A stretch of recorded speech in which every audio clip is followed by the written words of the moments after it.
है हम आप लोगों के बीच के हैं यहाँ के, तो गंभीरता ना आई हो। हरिद्वार, नैमिषारण, अयोध्या वाले, वृंदावन वाले अगर आते हैं तो उनसे एक आस्था होती है। कहा थे ना, गांव का जोगी जोगिया आन गांव का सिद्ध, भले वह हुए पूरा एकदम मानो गिद्ध, लेकिन गांव का जोगी जोगिया आन गांव का सिद्ध। बात यह है कि जो बात आप हजारों रुपए खर्चा करके हरिद्वार, मथुरा, काशी, वृंदावन, अयोध्या में खर्च करते हैं, वही कृपा, वही फल आपको यहाँ भी प्राप्त हो सकता है।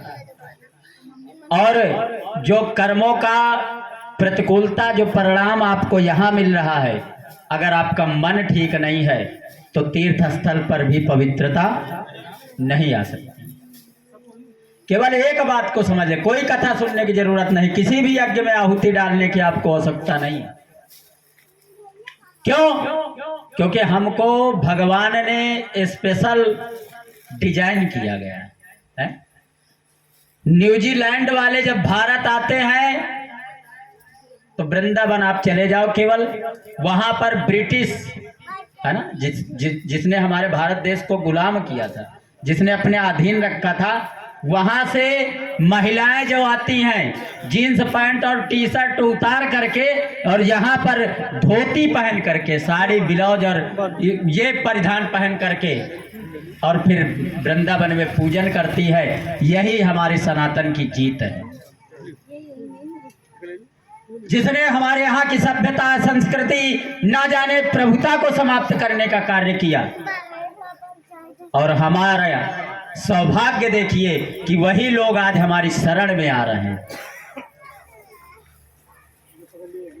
अहंकार कितने दिन चलेगा? आपकी उम्र से बड़ा, किसी की उम्र से बड़ा उसका क्रोध नहीं होता।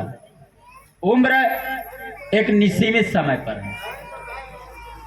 तो हमसे बड़े जो बुजुर्ग बैठे हैं उनसे भी निवेदन है, और जो बच्चे हैं, महिलाएं हैं, जितने भी लोग हैं, ये हमारे सब अपने गांव के घर के लोग हैं। आप लोग कभी धर्म का त्याग मत करें। किसी भी परिस्थिति में लोभवश, लालच में आकर के या किसी कारणवश हम अपने धर्म को अगर बेच दिए, बर्बाद कर दिए, तो धन तो आपके जीवन में बैंक बैलेंस बना रहेगा, धन से नहीं उद्धार होगा। उद्धार होगा तो किस चीज से? बोले धर्म अगर है जिंदा तो किस बात करो ना धोना है, और धन ही केवल देखा तो फिर जीवन भर ही रोना है। कहा क्यों? कहा ये जीवन का जो पुतला है, भगवान का एक खिलौना है।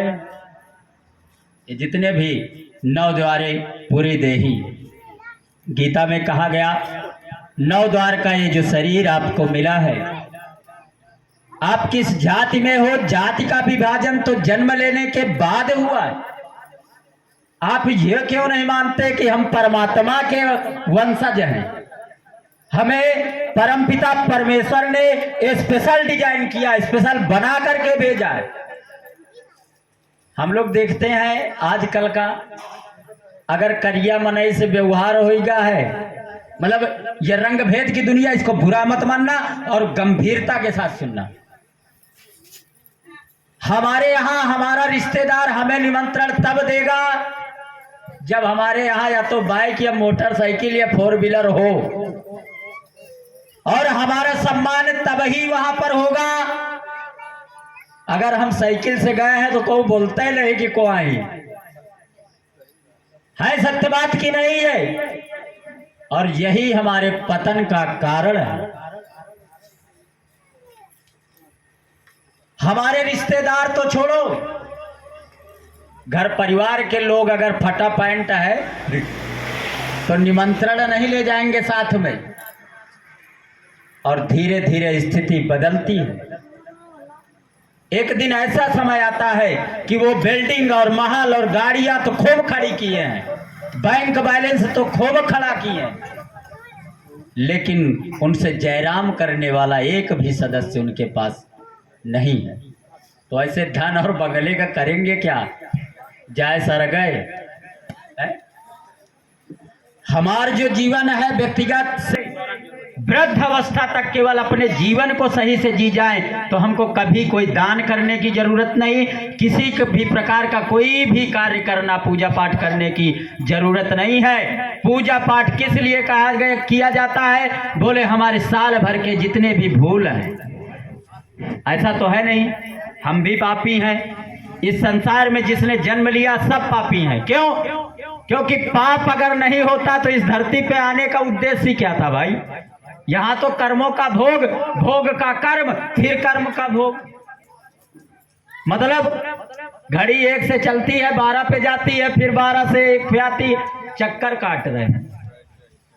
और कर्म का मतलब क्या है, हमका थोड़ा पता चला है कि दिनेश भैया हमारे पत्नी व्रता आदमी है, ये पूरा काम जो है घर का अपने निपाट देते।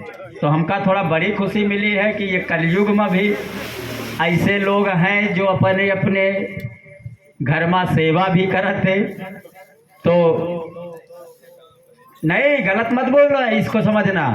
साधु संत सब इनके डर से भाग गए जंगल में घर से, सब छोड़ छाड़ के निपट गए। और अब तो एक बिल पास भा है, अब तो सब लोग होशे में रहे हो। महिला आरक्षण अभी जल्दी संसद में पास हुआ है। मतलब कुल मिला के कहीं है बेटी पढ़ाओ बेटी बढ़ाओ, तो कहा हम लोग गंगा जी की बाढ़ में आए न, कहा भाई के हम तो भैया जन्म भय बेटो पढ़ाओ, हम जन नहीं कहे कि बेटीवन करना पढ़ाओ, लेकिन भैया हमका अगर पढ़ा दिया हो तो हम तो जन्म में मिला है। हाँ, कहीं देखो लेडीज फर्स्ट, और बॉर्डर पर मरो जाए तुम लेके रामलाल श्यामलाल मुंशी ये सब जाइए, हुओ चलो आगे। अब आने लगा है तो अब जनसंख्या थोड़ा बराबर होगी। नहीं, भगवान के साथ देखो, स्त्रियों के लिए नवरात्रि बनाए, कितने नवरात्रि, और पुरुषों के लिए 1 रात्रि बनाया, वो शिवरात्रि। स्त्रियों का है मैं व्यक्तिगत देखो, धूप दीप नैवेद्य तांबुल फल द्रव्य पान सुपारी ध्वजा नारियल मेवा मिष्ठान वो टिफिन में बनाए ला रहे, यो बनाए ला रहे। और हमारे काम कहा चढ़त है हो, 1 लोटिया जल, धतूर, भांग, और कुछ नहीं तो कहीं जाओ कच्ची बाली टूल लाओ, जौ वाली। तो भेदभाव तो खैर ऊपर ऐसे है, हम ये का नहीं मानते हैं, लेकिन गलत। बेटी अगर पढ़ाओ तो बेटनों को थोड़ा आगे बढ़ाओ, नहीं तो बैंक बैलेंस तुम्हारा सफा करके बाद का काम वह दे जो उन घर में रही है। एक बात माताओं के लिए निवेदन कर दे, इन लोगन से बड़ी आशा करा रहती हैं कि हमारा बहुरिया सेवा करे, है ना। क्या कहती, हे भगवान ओम जय जगदीश हरे 5-6 ठई, लेकिन सोचनीय बात क्या है, आप माता रानी से यहाँ रह करके केवल ये बोलो कि हे माता जी हम ऐसा चलत फरियत निपटी कि हमका कहू का सेवा का जरूरत ही न पड़े। अगर ऐसा भाव लेकर के आप चलोगे तो निश्चित बात है किसी से उम्मीद करोगे तो कष्ट होगा, उम्मीद पूरी नहीं होगी तो फिर कष्ट होगा। इसलिए आज से प्रयास करो। ये लोगों का भ्रम है कि अबे क्या करी हो भजन करके बुढ़ापा में कीन जाई, और शायद बुढ़ापा आवे से पहले टिकट कट जाए तो है गारंटी। LIC का फुल फॉर्म होता है लाइफ इंश्योरेंस कारपोरेशन, लेकिन वह नहीं बचा सकत है।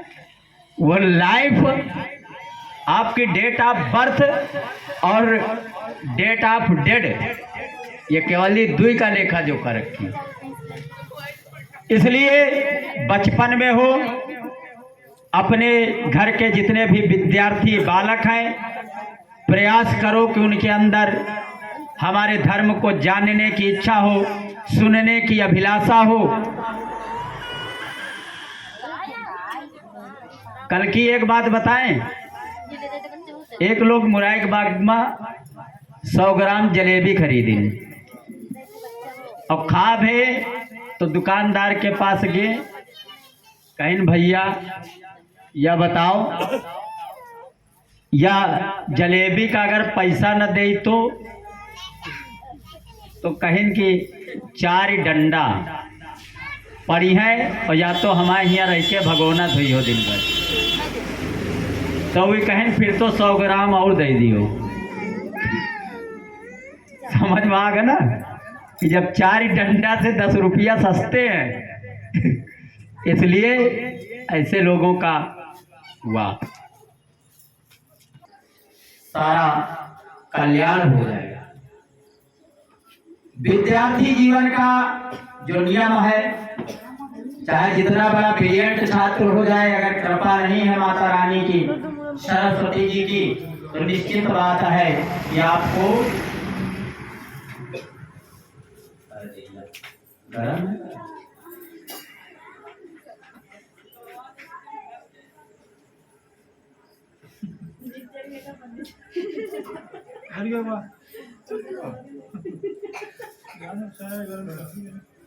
थोड़ा ठंडा है, ऐसा दिन भर सुबह से 6 घंटा बोले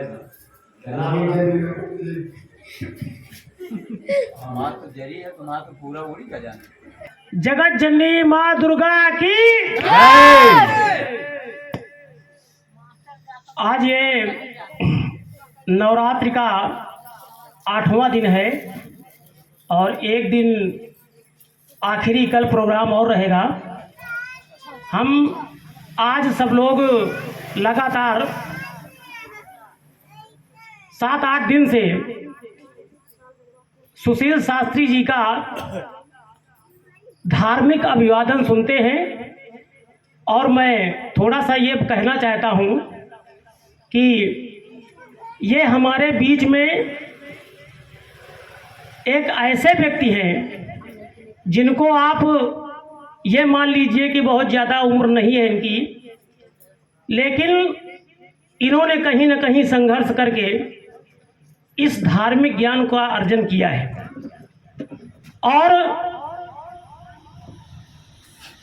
हमने बहुत सारे पंडाल देखे हैं, जब भी हम निकलते हैं तो शाम को देखते हैं कहीं माइक से आरती हो रही हैं, तो कहीं 2 लोग बैठे हैं वो आरती करते हैं। आपके पंडाल का बहुत बड़ा सौभाग्य है और आपके इस ग्राम सभा का बहुत बड़ा सौभाग्य है कि जो ये सतत प्रतिदिन आकर के समय से आप लोगों के बीच में एक सेवक के रूप में, जैसे किसी मंदिर में जाए तो जो वहाँ का पुजारी होता है उसको हम अपनी भाषा में पुजारी कहते हैं, लेकिन वो पुजारी उस मंदिर का सेवक है और वहाँ उस समय उपस्थित जितने वो भक्तगण हैं, तो ये सेवक के रूप में सतत 8 दिन से सेवा कर रहे हैं और अपने ज्ञान को, धार्मिक ज्ञान को ये आप लोगों के बीच में वितरण का कार्य कर रहे हैं, बांट रहे हैं और सबके प्रति एक आंतरिक भावना, जो व्यक्ति के अंदर एक आंतरिक भावना होती है, उस आंतरिक भावना को जागृत कर रहे हैं। लेकिन प्रशंसनीय भी है। और मैं एक चीज़ थोड़ा सा कहना चाहता हूँ कि जिस भाव से ये कहते हैं, कोई भी प्रसंग उठाते हैं और उस प्रसंग को, लेकिन उस प्रसंग के बीच में थोड़ा सा कहीं ना कहीं इनका रूट डाइवर्ट हो जाता है। तो हमारा मतलब ये रहता है कि जिस प्रसंग को आप उठाइए, जिसको आप शीर्षक दे रहे हैं कि हमको इस टॉपिक पे आज बोलना है, उस टॉपिक पे मैंने पूरी तरह से बोलिए, ताकि लोग, जैसे कहानी कही जाती है, तो जब कहानी कही जाती है तो उस कहानी का एक शीर्षक होता है और शीर्षक में जब कहानी की शुरुआत होती है तो शुरू से लेके अंत तक अगर उस कहानी को यानी व्याख्यात्मक रूप की दिया जाता है तो लोग उस कहानी को अपने आप सीख जाते हैं, उनको पढ़ने की ज़रूरत नहीं पड़ती है, और वही कहानी अपने घर में जा कर के अपने छोटे बच्चों को अपने बीच में ज़बानी उसको सुना देते हैं कि आज हमने ये कहानी सुना है। तो मैं एक दिन थोड़ा सा इनको ये मतलब कहा कि संकेत किया कि जितने भी लोग हैं सबके बीच में एक जो टॉपिक आप उठा रहे हैं, जो प्रसंग आप उठा रहे हैं, उसको एक रूट से आप बताइए। तो ये अभी कोई इनकी उम्र नहीं है, लेकिन इन्होंने अपने ज्ञान के बल पर, अपनी योग्यता के बल पर, जो इनकी योग्यता की एक क्षमता है, उसके बल पर इन्होंने काफ़ी दूर तक अपनी पहचान को बनाया है। ठीक है, हम इसके लिए तहे दिल से इनको धन्यवाद ज्ञापित करते हैं। और एक चीज़ और बता देते हैं आपको, इनके विद्यार्थी जीवन में जब भी इनको कहीं आवश्यकता पड़ी है, मैंने इनको पूरी तरह से इनका सहयोग किया है, और मंच के माध्यम से, स्थान के माध्यम से, माइक के माध्यम से कई बार इस संबोधन को बता चुके हैं। तो जहाँ भी आवश्यकता पड़ती है, जब भी कभी मिलते हैं, जहाँ भी आवश्यकता पड़ती है, आप अपने भाव को व्यक्त करते हैं, तो हमेशा आपके प्रति सहयोग की भावना मेरी रहती है। तो इनके छात्र जीवन में मैंने जहाँ भी इनको आवश्यकता पड़ी है, विद्यार्थी जीवन में मैंने इनका सहयोग किया है। इन्हीं बातों के साथ मैं अपने वाणी को विराम दे रहा हूँ। बोलो जगत जननी माँ दुर्गा की जय। वाह भाई, एक बार जोरदार तालियां बजाओ मास्टर साहब के लिए।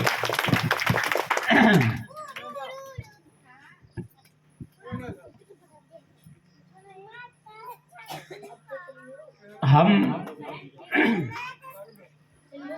निवेदन कर रहे थे, अभी मास्टर साहब ने बताया, बनापार में मास्टर ब्रजेश कुमार मौर्य जी और रवि शंकर यादव जी, यानी रवि भाई किराना वाले, इन दो लोगों का वास्तव में हमारे जीवन में बहुत गहरा प्रभाव पड़ा।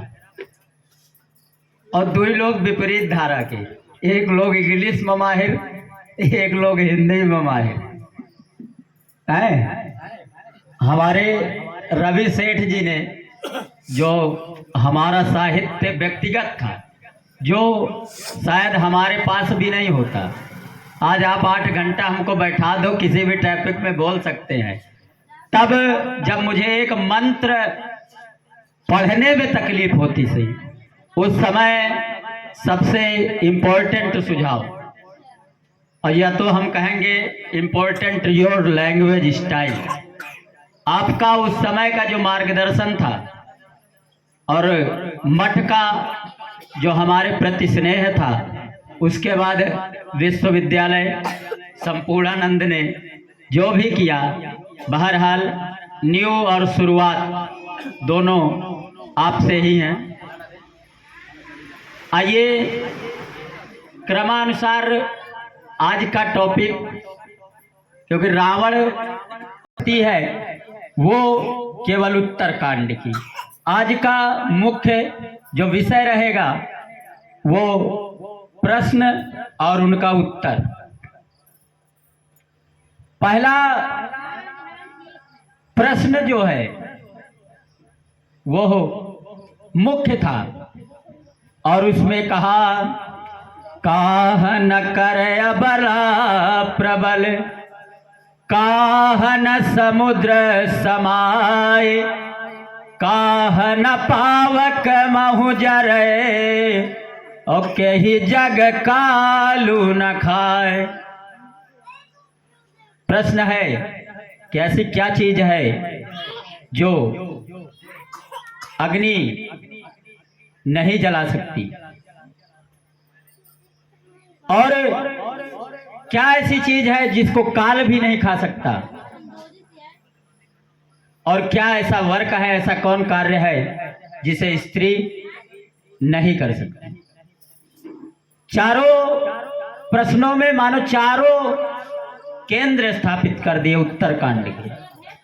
पहले में कहा धर्म न पावक महु जरे, नाम न कालहि खाए, और पुत्र न करे अबला प्रबल, और मन नहीं समुद्र समाए। बोले पुत्र की उत्पत्ति स्त्री और पुरुष के संसर्ग से ही होगी। पहला इसमें असमर्थ है स्त्री, और दूसरा उसने कहा कि मन कहाँ समाहित हो सकता है। मन बोले समंदर भी मिल जाए तब भी मन डूब नहीं सकता। फिर कहा धर्म न पावक माजर, अग्नि में आपके इस शरीर के द्वारा किए हुए सारे कार्य डलवाओं में खत्म, लेकिन जो आपका मानसिक एक स्वरूप होता है, दो प्रकार के स्वरूप होते हैं, एक स्वरूप शारीरिक होता है और एक मानसिक स्वरूप होता है। तो जो मानसिक स्वरूप वाला चित्र है उस चित्र की ओर सशक्त होना है। कर्म अग्नि में नहीं जलेंगे, उनका फल अगर सही है या गलत कर्म है तो बुरा परिणाम भोगना है, और सही कर्म है तो उनका पुण्य प्राप्त होगा। इनसे नहीं बचा जा सकता। आइए सबसे प्रथम आज कर्म का निष्पादन करते हैं। कर्म है क्या?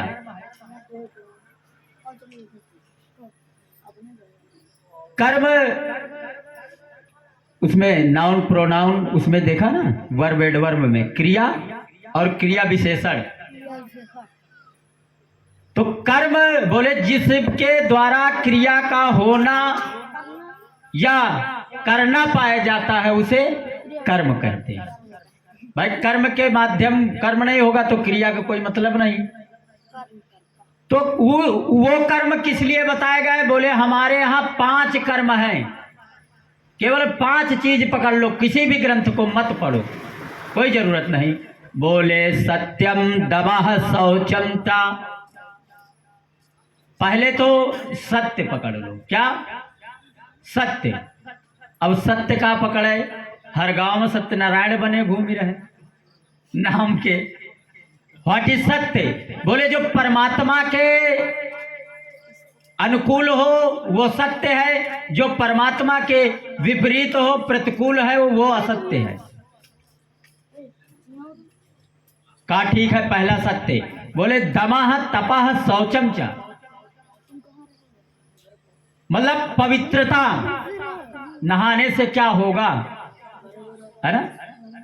नहाने से क्या होगा? नहाने से ही तो सब कुछ होगा। आइए पहला प्रतिपादन आपको गीता के माध्यम से करते हैं कर्म का। अर्जुन ने पूछा किम फलम किम विधानम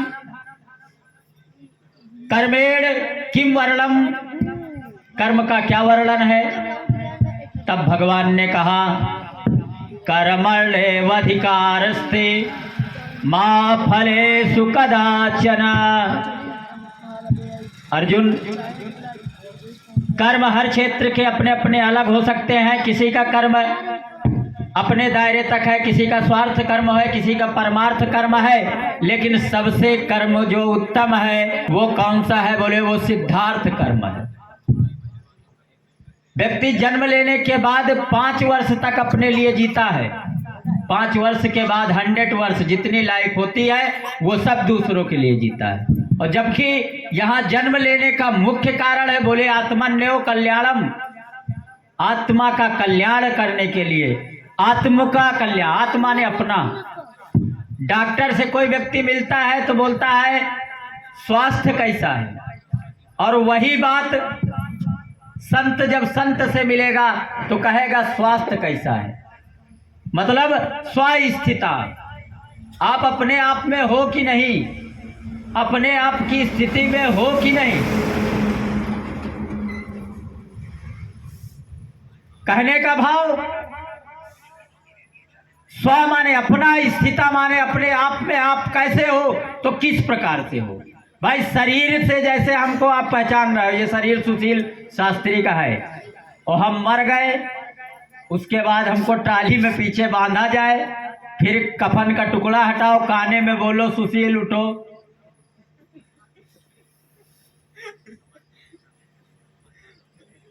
भैया जवाब दिया भाई,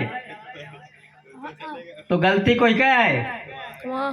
क्योंकि तुम जिसे सुशील मान रहे थे वस्तुतः वो एक मृत शरीर था। है कोई किसी को भी हम अपने के इसलिए कहा, मान लो गलती से को नाम ले ले लाठी लेके हमका मिल जाए तो किसी का नाम लेना ठीक नहीं, अपने के निपटाओ ठीक है। बोलिए जगत जननी माँ दुर्गा की। कहने का मतलब अगर किसी को पहचानना है तो आंतरिक तौर पे पहचानो, आत्मा से जुड़ाव होगा। शरीर की यात्रा जब समाप्त होगी तो आत्मा से जब आत्मा मिले तो वो पहचान ले एक दूसरे को, ऐसा हमारा होना चाहिए।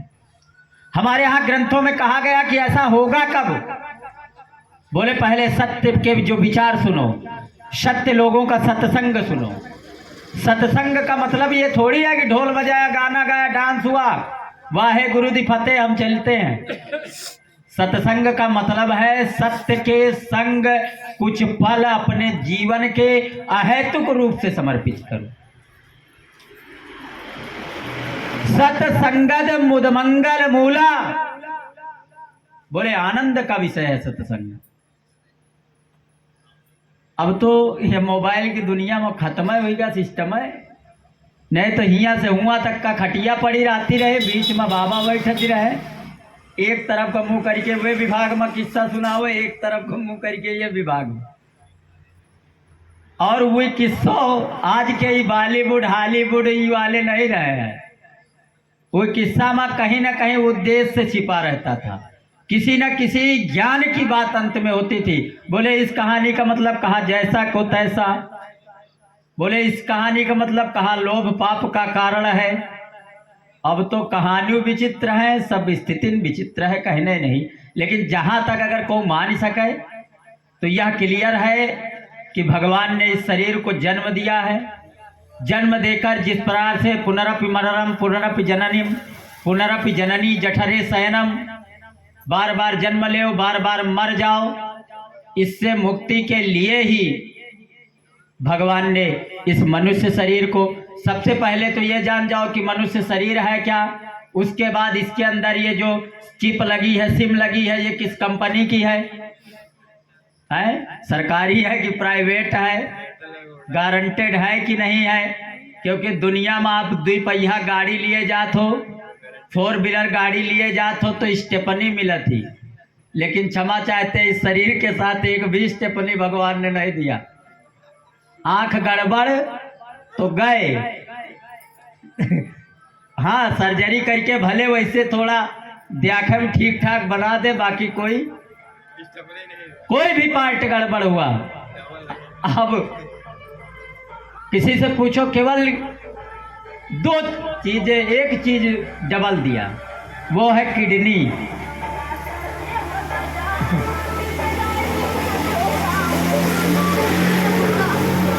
अच्छा, किडनी क्यों डबल दिया?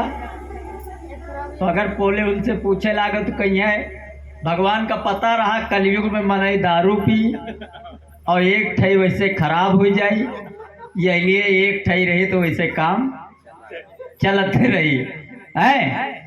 तो ये शरीर का बचपन से बढ़े, फिर उसके बाद पूरा जीवन क्यों जिए? आने से पहले या न यहाँ के बारे में पता था और न जाने के बाद यहाँ के विषय का, यहाँ तक कि बिजली का बिलो तुम्हारे नाम से ना आई। तुम किस लिए बने?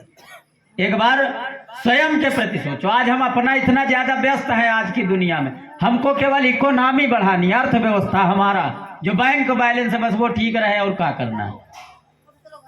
हम तो ये नहीं कहते कि माला ले लियो 10 ठे माला जपो, लेकिन ये सत्य है कि भगवान के साथ कभी खिलवाड़ मत करो। भगवान के नाम पर हमारे ही हिंदू भाई सनातन लोग ऐसी ऐसी तस्वीरें लगाते हैं, फिर उसमें अभद्र बातें लिखते हैं और फिर फेसबुक और आज ही सोशल मीडिया में फैलाते हैं, और कुछ कमबख्त जो उसी कौम के हैं वो उस पर कमेंट करते हैं। तो ऐसे दुर्भाग्यवश जीवन से अगर आपने भगवान को नहीं समझा, भगवान के सिद्धांत को नहीं जाना, तो आपका यहाँ जन्म लेना व्यर्थ है, यह निश्चित बात। यहाँ पर जन्म लेने का एक उद्देश्य है, और वो यही उद्देश्य है कि आपको किसी के पुत्र की भूमिका निभानी है, किसी के पिता की भूमिका निभानी है, किसी के बहन के भाई की, सब कुछ निभाओ। लेकिन ये सोचो कि सबसे बड़ा जो मनुष्य का किरदार है उसको आप लेकर के जी रहे हो। उस मनुष्य के किरदार को भली भांति निभाइए। किसी ने कहा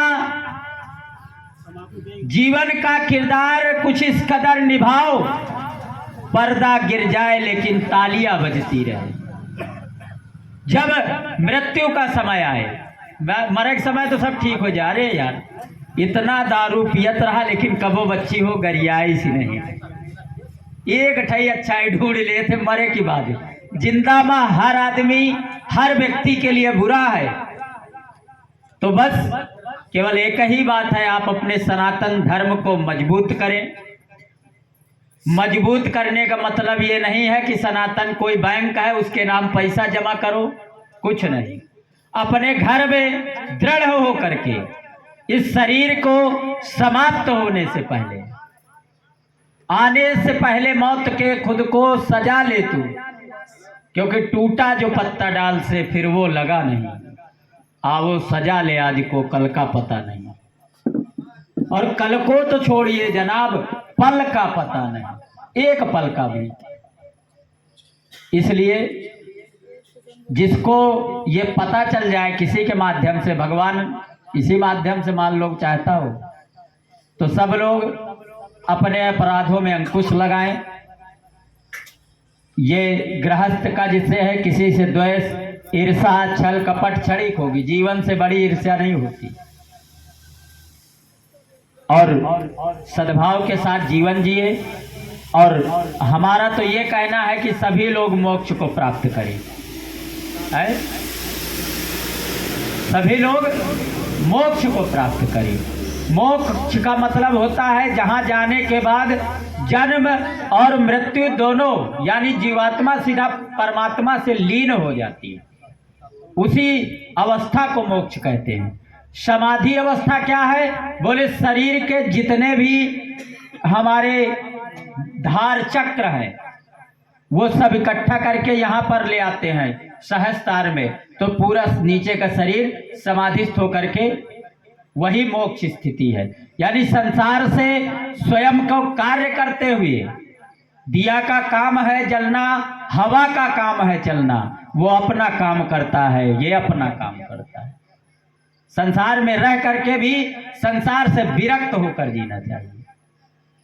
तीन चीजें बहुत अपराध करवाती हैं। सबसे बड़ी अपराधीन होती है इस शरीर में आंख, दूसरा अपराधीन है जुबान, और तीसरा अपराधी है आपका हाथ। ये नेत्रों को अगर भगवत भक्ति या भगवान के दृश्य और चरित्रों को देखने का अवसर मिल जाए और उनके प्रति ललक जग जाए तो समझ लेना आपके नेत्र धन्य है।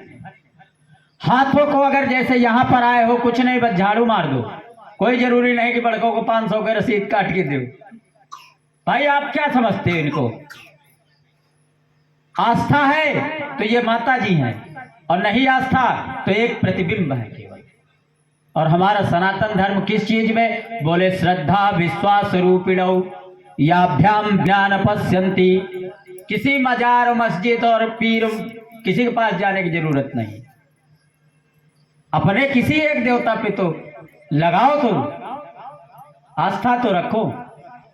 यहाँ थोड़ा सा हो गया, पता लग दिनेश का सहमदा वाले फूक से नहीं ठिकान, ये खाली सहाट पहुंच गई रायबरेली, कहीं कुछ नहीं, कोई फूको, कोई तंत्र मंत्र, कहीं कुछ नहीं। आपके कर्म ही आपका परिणाम देंगे। केवल एक बात यह नोट कर लो,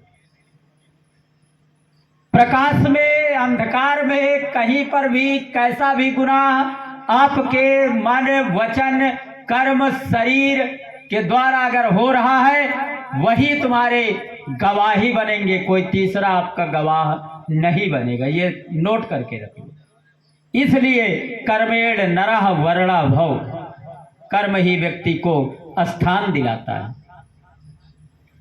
संत रविदास रायदास जी को आपने सुना होगा, सब लोगों ने भी सुना होगा। उनका काम था, वो जूता पालिश वालिश करते थे, चर्मकार का कार्य करते थे।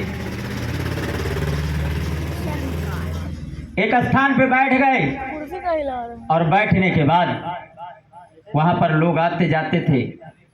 सब लोग निकले वहां से, कुछ लोग उच्च कोट से निकले, जो केवल उच्च कोट के कुल में जन्म लिए, लेकिन मन उनका बड़ा क्षुद्र था। उन्होंने कहा, अरे रविदास जी। बोले क्या? कहा तुम गंगा नहाने नहीं गए आज? कतकी आई। पूरा देखो जवार, पूरा भारत गंगा नहा रहा। रविदास ने कहा, क्या बात है भाई, हम आज 3 जोड़ी बनावे का ऑर्डर लिए, इनका टाइम से न पहुंचावे तो बारात जाएगा उनका, ये लिए हम आज गंगा न नहा। जब कर्म हमारा हो जाएगा तब हम नहा लेंगे, नहीं कल चले जाएंगे। पंडित जी ने कहा, देखो अब इनका घमंड आ गया। क्या? अब इनको घमंड आ गया है, अपने कार्य के लिए भगवान का ना ही कर दिया। अच्छा, अरे राम राम राम। लौट के आ रहे थे, फिर पंडित जी आए, अभी नहीं हो गया तुम्हारा काम, इसका मतलब तुम गंगा नहीं नहाओगे। स्त्री एक पीछे उनके खड़ी थी, उसने कहा, पंडित जी थोड़ा पत्रा निकालो, बिचारो तो हमारे कंगन सोने का गंगा स्नान करते समय गिर गया। अब पंडित जी को इधर देखे उधर देखे, कहाँ पत्रा खोले है। जैसे ही पंडित जी को लगा कि अभी तो रविदास जी कह रहे थे कि मन चंगा तो कठौती में गंगा, तो ऐसा करो इनके कठौतवे में ना देख ली जाए। वो गए पंडित जी के पास, बोले पंडित जी कहा क्या? कहा रविदास जी ने कहा, क्या बात है पंडित जी, हमको अपना कार्य कर रहे हो? कहा कुछ नहीं, ये महिला का कंगन जो है गंगा में स्नान करते हुए गिर गया था, तो हमको आपने कहा था उस समय कि हाँ मन चंगा तो कठौता में गंगा, तो हाथ डाल के थोड़ा निकालो। तो रविदास जी ने कहा, यार भगवान आज लज्जा राख लियो है। जैसे ही उन्होंने कठौती में हाथ डाला, वही कंगन बाहर आ गया। रविदास जी मीराबाई के गुरु भी हुए। मीराबाई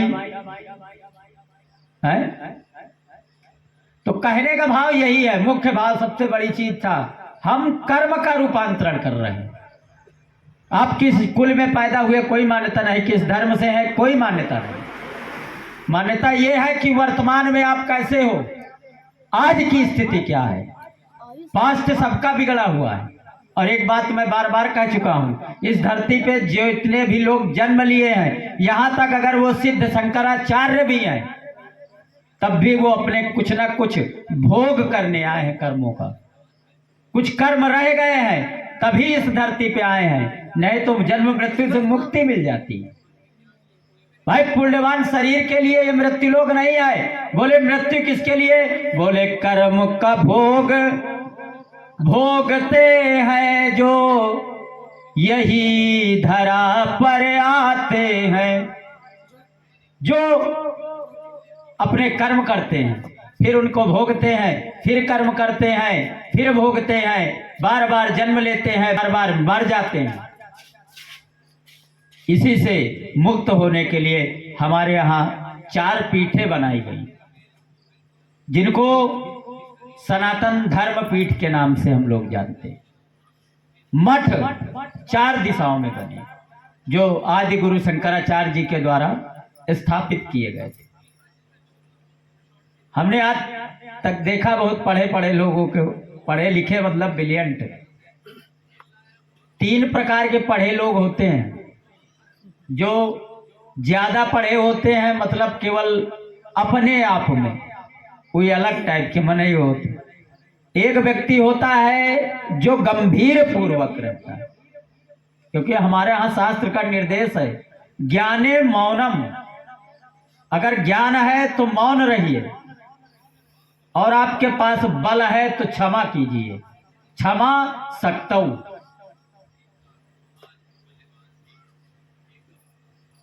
किंचित गुरुतरो भूमि, भूमि से भारी क्या? बोले पाप भूमि से भारी। 100 पाप, सैकड़ों पाप हम लोग ऐसे ऐसे, जैसे हमारा मुंह बंद हो रहा, कितने कीड़े मुंह में चले जाते हैं अपरोक्ष रूप से, उसका भी अपराध मिल रहा। जानबूझ करके कितने पाप होते हैं। और वहां का एक नियम है, बारी मथे घृत होई सिकता ते बरुतेल, पर बिनु हरि भजन न भवतरी, यह सिद्धांत अपेल। बारू को मथिए, उससे घी निकल सकता है?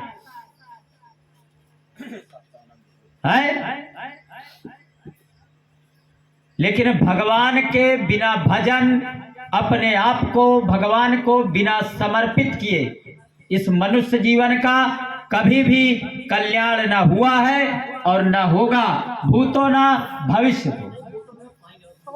जब से जानो तब से मानो। अब कह दो, अच्छा यहाँ तक तो लोग ऐसे, अरे वही तो यह करत है। कई लोग आते हैं तो हमसे कहते हैं, महाराज जी हमारे तो पंडित जी आवती रहे, वो 5 बार जल चढ़वावती रहे।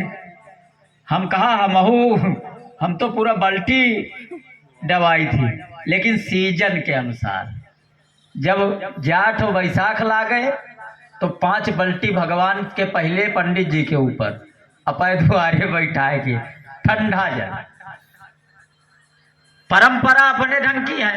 अरे भाव तो पहले देखो, आप जिस पूजा से संतुष्ट नहीं हुए, जो पूजा तुमको नहीं जिसमें जुड़ पाए, तुम्हारा मन नहीं जुड़ा, तुम विधि को देखते रह गए, क्रिया पे ही रह गए, तो वो तो भगवान कहता है भाव का भूखा हूं मैं। और